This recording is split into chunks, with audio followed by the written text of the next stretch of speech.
Welcome back to the football room, everybody. Today, James and I are going to be discussing sleepers in the 2024 NFL draft class because it's time for you guys to wake up on these prospects. Make sure you guys are subscribed to our YouTube channel, A to Z Sports Film Room, as well as our Instagram and Twitter.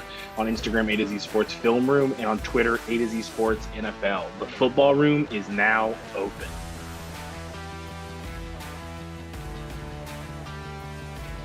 Welcome back, everybody. My name is Destin Adams. I'm a Colts beat writer at A to Z Sports and NFL draft analyst. Joining me, as always, is Mr. in X's and O's, the guy you guys come here to watch all week long, James Foster. James, man, how you doing? Doing good, man. Final stretch of draft season. I'm up to about 200 scouting reports written and trying not to say the same thing for every report. Can't tell you how many times I've written small and undersized on a player's report. So getting good use out of the thesaurus this time of year. Say how many ways can you say twitchy? Exactly. Yeah. Fluid, twitchy, I always sudden. find it interesting to see the other words you can come up with. So we'll Yep. see what that looks like, I guess. But this week on the football room, James and I are going to be diving into players that we feel like are being slept on in this NFL draft process. I think there's lots of guys that are getting a lot of hype, and we're trying to look through the smoke on some of these guys right this time of year, of course. But right now, we're going to dive in to players that we feel like just aren't getting the love that they should. So, James, I'm going to let you go first. Pitch me the first guy you feel like is being slept on in this year's class. So my first sleeper is going to be a cornerback who I just talked about in my cornerbacks rankings video, but I'm actually going to say Davon Richardson out of Mississippi State. This guy is like a Colts third round pick if I've ever seen one. Over 6'2", he's 188 pounds, long arms, 4.34 in his 40-yard dash at the combine, and when I got into his tape after the combine, obviously, it's a guy that tested really well and hadn't even heard of him before I saw that he was invited to the combine. So I'm expecting the tape to not be very good. I'm expecting kind of a finesse player. And he's one of the most physical corners in this class. He had, I think, the third lowest missed tackle rate of like 300, 400 something qualifying corners. He flies downhill, has no fear of contact, does a great job defending screens, defending the run.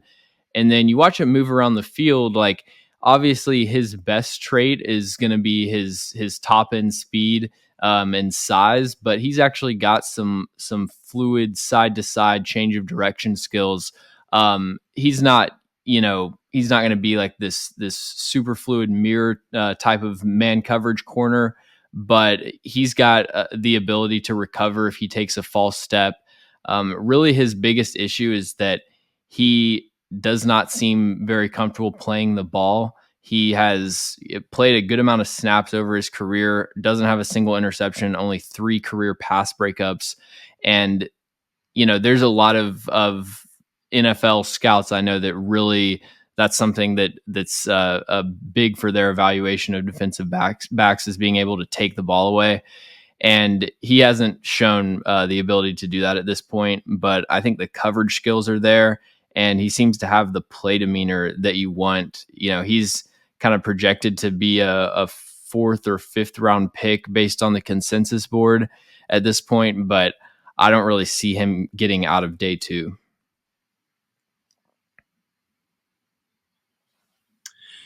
Yeah, I mean,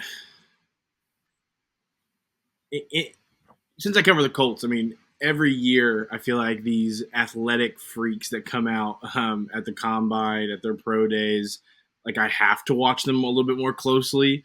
I mean, you said it yourself that seems like just a perfect I think you said third round Colts draft pick. I don't think he'd be their pick in the third round, but I do feel like every single year you see them draft a guy in that 4th or 5th round that people look at like, man, weren't they projected to go in like the sixth? And I think the Colts are just one of those teams that are always willing to kind of bump a round or two up to get a guy that they feel like they can develop a little bit on that side. So I like that for sure. We're going to stay in the secondary for mine. And we're going to go to safety. And I think this is a guy that early on got a good amount of buzz, but has kind of fallen in the weeds a little bit, was at the Senior Bowl at safety, and that's Katan Alapo out of Oregon State. I think he has some of the most fun tape that I was able to watch of any safety this past year. I think getting a guy that hits as hard as he does, but does it legally in today's NFL. Everybody, don't worry. Is hard to find. And this safety class is so tough to evaluate because how many day one starters are there? And I think Oladapo is a guy that can come in. I think he can start at strong safety on day one. He has some ability to slide into the slot at corner, even. He showed it at Oregon State. I think he's a guy that very versatile player, isn't a crazy athlete, but isn't a poor athlete by any means. But I think this is a guy who has an edge on his shoulder. I think getting drafted late will only add to that. I was able to talk to him at the Senior Bowl, and he was just ready to be the top safety in this class. That's obviously not going to be where he gets drafted. But I think when you throw on his tape, he's a guy that is in the right place at the right time a lot. He's around the ball at all times. I think he's a guy that will make a true impact with where he goes. And I think someone's going to get him in the 5th round, and he's going to get into training camp. And he's going to be one of those players that we see like every year where like, man, 5th round pick for the Pittsburgh Steelers, Katan Alapo, is turning heads in training camp because he's a guy that just treats every practice, treats every moment like a competition. And I think he's going to be that type of guy in the NFL. So he's a guy that if I needed a safety in this safety class, like I would consider taking him in the 3rd or 4th round. That's not going to be where he ends up going, but I think he's that talented. Yeah, I'm glad you said that. I had him as one of my potential guys to talk about. I've got a top 100 grade on Oladapo. This is kind of the case with every Pac-12 player where they had their best game against Stanford.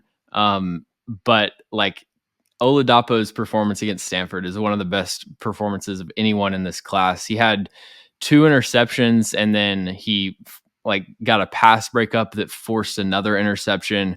I think just what he can do is like a well-rounded player that defends the run, has good coverage instincts. He's got enough speed, not really to be a single high guy, but he can get the job done. I think just a well-rounded player that, like you said, I'm comfortable taking late 3rd, somewhere in the 4th round, but seems like he's going to go a little bit later than that. I see him kind of in a Kyle Duggar type of role in the NFL. So we'll move away from defensive back, and I'm going to go with tight end Eric All out of Iowa as my second sleeper. This is a guy that's not really getting discussed. I think for good reason, because he's had 2 consecutive season-ending injuries, so there's not a whole lot of tape on him. And then when you watch his tape, it's like, you load up these games, and I would say the average snap count for an offense in a game would be like 65 to 70. Every Iowa game, it's like 40 snaps. So they are going 3 and out constantly. They're running the ball. And so like, there's so few snaps in each game. They're a run heavy offense, so he doesn't get that many chances to even run routes. He doesn't get targeted that often, and when he does get targeted, half of them are inaccurate. So it's like a very small sample size, but I think he's one of the best route runners of any tight end in this class. He had multiple plays where he legitimately broke a safety's ankles on like an option route or something.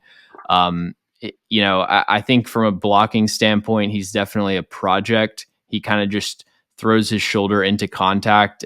He's doesn't really have the hand placement down to actually secure blocks. So if he's coming across the formation on like a slice block or something, it's either he's going to flatten that end man on the line of scrimmage, or he's just going to ricochet off and let them into the backfield. So I think he's kind of a project from a blocking standpoint, but he does have the size to develop in that area and the receiving skills. Just as far as being like a route running receiver with yak ability and ball skills, there aren't a whole lot of tight ends like that in this class. So he's 165 on the consensus board. I've got him at 122. And I think that he's going to go a lot higher than people are expecting. Yeah, I mean, I think at this point, it's probably just a good idea to draft an Iowa tight end every 2 to 3 years, and eventually you're probably going to land one of the best tight ends in the NFL. I think it would be That's a the good one idea. valid helmet scouting. Yeah, that's what I'm saying. Sometimes they say don't scout the helmet, but I mean, if I see a tight end wearing an Iowa helmet, I'm probably going to draft one every 2 years until it works out for me, because it feels like there's a high success rate there. I like Eric All. I I have him a little lower on my board. I think he came in at like 172, so pretty much right around the consensus on him. Um, I think he's not a great athlete, not a poor athlete. Like you said, I think there's some areas he's going to have to learn as a blocker early on. I would really like his upside in the NFL if he lands with a experienced quarterback that can just slide him into the slot, let him work as a receiving tight end on day one. I don't think he's the type of tight end that I would take if I had a young quarterback and I wanted to like mold them together. Just because I think there's a little bit of work that he's going to have to do when he gets to the next level. But I think he's exciting, and I think there's going to be a team or a couple teams that could have him significantly higher than the consensus. So I wouldn't be shocked at all if he ends up going higher than people think he is going to go. So we're going to stay on the offensive side of the ball for mine. We're going to go to running back. And this is a guy that I think early on, I mean, kind of like what I said with Alapo, early on in the draft process, had gotten hype because this class lacks a lot of true three-down starters when you look at them and how they project. This guy got hurt at the Senior Bowl. That's hurt his stock a little bit. But I still think he's one of the few that when you watch him on tape just projects as a three-down starter, and that's Marshall's Rasheed Ali. I think he's a guy that runs hard, runs tough. He was having a really good Senior Bowl week before his injury. Looked the part. A guy that was projected to run in the 4.4s at his first 40. A guy that puts his head down, runs through people, has the ability as a pass catching back, so you don't have to take him off the field in those situations. As long as he's projected to be fully healthy by training camp, this is a guy that should go higher than what people think they're going to go, just because that injury at the Senior Bowl, obviously it sucks for a guy like him that had to have his draft process derailed a little bit. But he's so talented. I just feel like in a class full of complementing pieces at running back, he's a guy that can be a starter if you let him develop. And I think he's a guy that could end up being one of the top 5 running backs off the board, even with the injury. I think he's that talented. I'm really excited to see where he lands. For if you're one of those fantasy people out there looking for dynasty running backs to snag next year in this class, I really think Rasheed Ali is the guy that may not start year one, may go somewhere with a veteran running back, let him sit for a year and be a guy that just takes over the room eventually. I think he has that ability.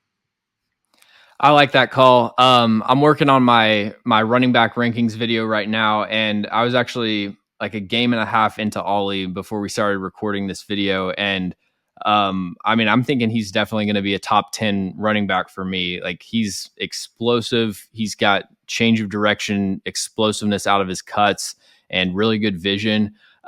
He stood out at the Senior Bowl as well. Like, I remember how many practices, at least that first practice. Him and Dejon Edwards were the 2 running backs that really stood out to me at the Senior Bowl. It's hard to, a big part of running back evaluation is, can they break tackles? And you're not really getting that at the Senior Bowl, but he looks just like the way that he moves, the way that he processes opening gaps and stuff. He looks like a starting NFL running back. So really like that call out. Let's see. Got a tough decision here for my last sleeper. I think I'm going to go with a deep sleeper. Like, this is not someone that I expect to go in the first 4 rounds, I think for sure. But if you want a nose tackle that I think can be plug and play day one and also give you some pass rushing upside, my guy in this class is Evan Anderson out of Florida Atlantic. So very, very like under the radar player. He went to the Shrine Bowl. He's like 250 something on the consensus board, but he is massive. Like, he's one of those players, kind of similar to Vondre Sweat, where it's like they're just immovable in the run game. They just kind of plant their feet, and college offensive linemen just have to work around them because they're not going anywhere. But then you watch him shoot gaps. You watch him when he gets pass rushing opportunities. He's really quick with his hands. He's got like the ability to spin and shift into gaps. Like, very surprising for such a big player. I think that, to me, he's got a lot of similarities to someone like Tier Tart. With, he uses a swim move a lot to just fly into the backfield. And we see all the time, nose tackles are that's one of the few positions that you can consistently find on day three. Just guys that maybe don't test like great athletes, but they're just big and skilled. And I think Evan Anderson can be that for a team. Cough, cough, Titans. I want to know how much Florida Atlantic tape you were able to get your hands on, though. I watched 3 games. I think I watched Clemson, South Florida, and can't remember the third one. But yeah, Hey, had to dive into the black market for that one. hey, I get it. Every year there's one, but I like Evan Williams' game. I think he's a guy, like you said, probably going to go in the middle of day 3. Again, seems like the type of guy that I've seen the Colts draft higher than expected a lot. Going back to Grover Stewart coming out. And obviously he's worked out for the Colts. They snagged him in the 4th round. Many had him going in the 6th. But Evan Williams is a guy that, like you said, versatile, has ability in the run and passing game. And I think he's a guy that I think he's going to end up going higher than you think he does. I'll be interested to see. I wouldn't be shocked at all if a team took him in the 4th or 5th, and he's one of the guys that people are just shocked out of their mind on, just because he's a small school guy. Fans may not think that's where he should go, but I think he was so dominant that there's going to be teams that just circle him and want to test it. So we'll see where he ends up going, but I thought he was a lot of fun to watch as well when I was able to finally land 2 Florida Atlantic games. So we'll see how that one ends up. So we're going to go a little bit more to the not Power 5 in the sense of football, but because they're not in a conference, but a little bit more of a bigger school. We're going to go to Notre Dame. We're going to go to linebacker, and we're going to go to J.D. Bertrand. This is a guy that at the Senior Bowl was one of my biggest winners at the linebacker position. Multi-year captain at Notre Dame, has special teams ability, played on defense. Like, I think when you're looking at day 3 linebackers, there's a lot of key traits and key accolades that just work out in the NFL. Multi-year captain is one. A guy willing to play special teams even when he's a multi-year captain is another when you're looking at day 3 linebackers. And to me, JT Bertrand, got to talk to him at the Senior Bowl after a really good week. Really smart kid, really understands the game of football. Like, I think this guy is going to slide right in, be able to be a guy that attacks the run day one. I think he has a lot more upside as a coverage linebacker than people give him credit for, which is where I think the sleeper element in this comes. Because I think if you're a guy that can play in the box, attack the run game, as well as drop back in coverage and not be a liability, like I think that's where you can make your money in the NFL. And I'm excited to see where JT Bertrand lands, because I think he's a very versatile linebacker that just about every team needs in the NFL. And I think there's going to be a team that takes him earlier than people expect, just to make him a special teams ace early on and let him just earn time on the defensive side of the ball. But I think JT Bertrand's a guy you can't go wrong with, because the day he steps into your locker room is going to be given 150% in whatever role you give him. And if that's special teams year one, I think he's still going to find a way to make the announcers say his name on the broadcast. And I think when you get that kind of player at linebacker on special teams, like, I think he's worth taking higher than the consensus has him at. When you said Notre Dame linebackers, I was There's like two. preparing to have to argue with you because Maurice Liufo, I do have him graded higher, but like I'm not really a fan of him compared to consensus. But then you said JT Bertrand, I'm like, okay, I'm with it. So I ended up going through all of Notre Dame's defense, but the first game that I watched, it was one of the first plays.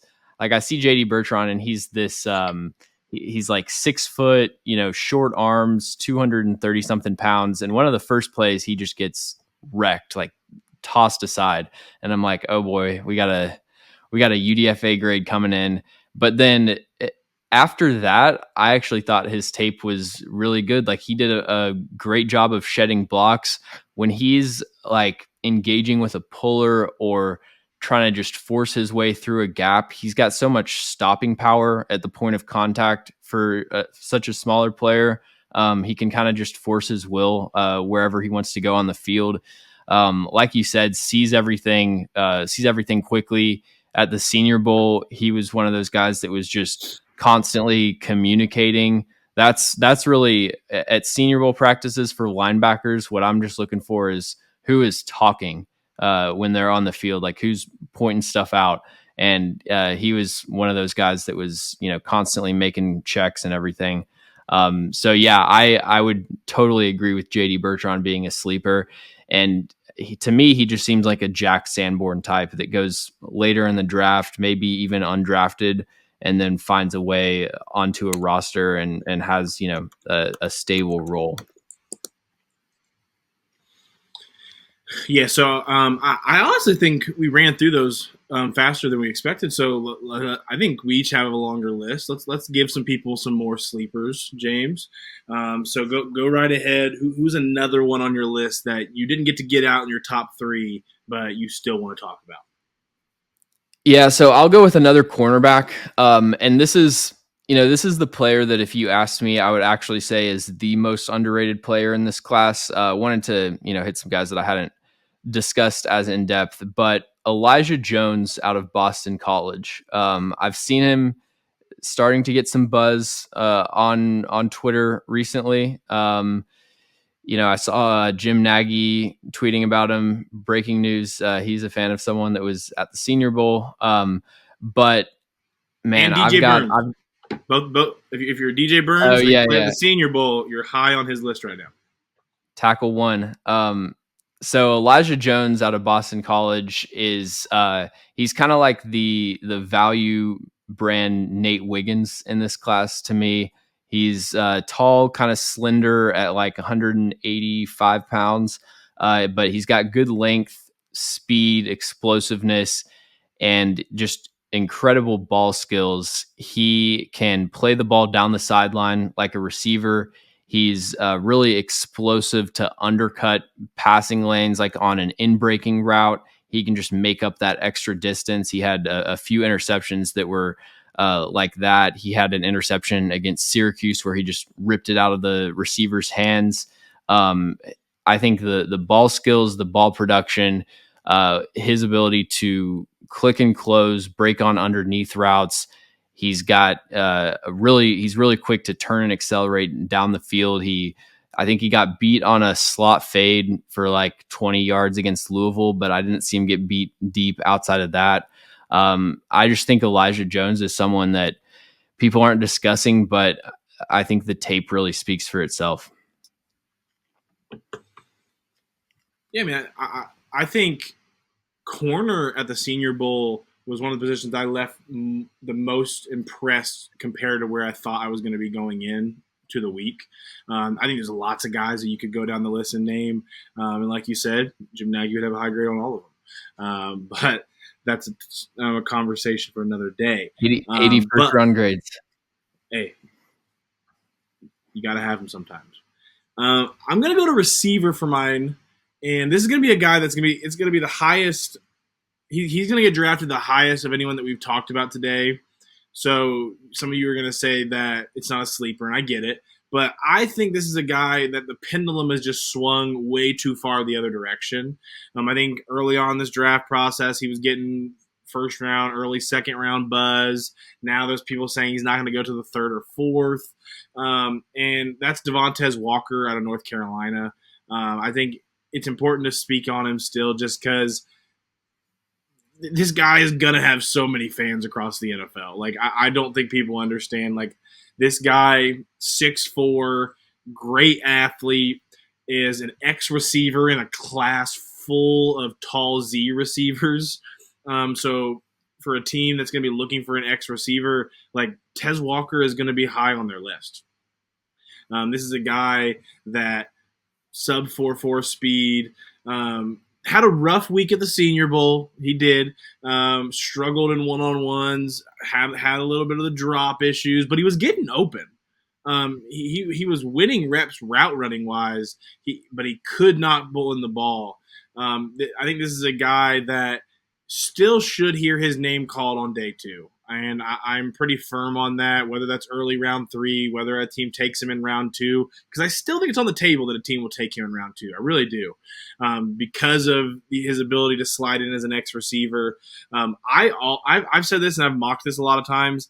I like the idea of whoever drafts Drake May to just snag Tez Walker on day 2 as well, and just give him that receiver from college back. I do. I like it, especially if it's a Washington and you put Tez in the X and you slide Terry. Like, I like that. I do. I do. New England, I mean, they could use me and you at receiver. So taking Tez on day 2 isn't the end of the world for them. Yeah, man, it would break my heart if Drake May had to throw to Tez Walker again. One of the most frustrating evals. It's like, you're watching Drake May. It's wow, a dime up. Tez dropped it. Okay. But man, yeah, I got to just like disagree with you on Tez Walker. I will say, I'm looking at his plot for the consensus rankings. I have the lowest grade on Tez Walker of anyone in draft media. I've got him at 109. So to me, like I'm definitely on the extreme of that opinion, and I think a lot of people would agree with you. I don't really see the diverse route tree with him, and I think he's got a high chance of being like a Tyquan Thornton type of player. If he was able to sink his hips and run comeback routes efficiently, then I could see getting behind Tez Walker, but I just think he's too much of a one-dimensional player for me. I think coaching will be really big for him, landing in a spot that can allow him to develop his route tree a little bit better. I think he's a better one than you give him credit for. But again, like this is just a guy to me that I just feel like the pendulum. Like I never had a first round look on him. I understand the size, the type of receiver, the speed that he has, and why early on people may have looked at him in that light. But when I see Tez Walker on day 2, like I just feel someone's pulling that trigger. Like for all the reasons I just said that people were high on him early, like those still exist. He's still 6'4". He still is running a sub 4.40. He's still a guy that can project an X receiver in a class that just doesn't have a lot of guys that clearly look like X's. There'll be some guys that move into the X role that I'm looking at as Z's at the next level, I'm sure. But I think Tez is one of the clear X receiver guys. I could see a team like, I mean, off the top of my head, like a Jacksonville, that could really use an X receiver in their room that already has other receivers they can rely on. I could see Tez being a guy that they looked at on day 2 and why he would be a good fit there and why they could develop him a little bit without having to rush him as a production level receiver. But yeah, we'll see kind of where he ends up landing. But I just don't see a way he gets out of day 2. I just really don't. Yeah, I would agree with that. I would expect him to definitely go off the board day 2. Hey, as long as we can agree there, I think we'll be fine. But we were only supposed to do 3 sleepers. We ended up giving you 4 each, so we'll call that extra credit this week for you guys. So you're welcome. Really, just accept that. But this has been the Football Room. My name is Destin Adams. He is James Foster. We will be back next week. And the NFL draft is approaching soon. Me and James will be reacting to the NFL draft sooner than you guys even understand. So make sure you guys are subscribing to the channel. Make sure you guys are following us on our social medias, because we cannot wait to keep talking the NFL draft with you.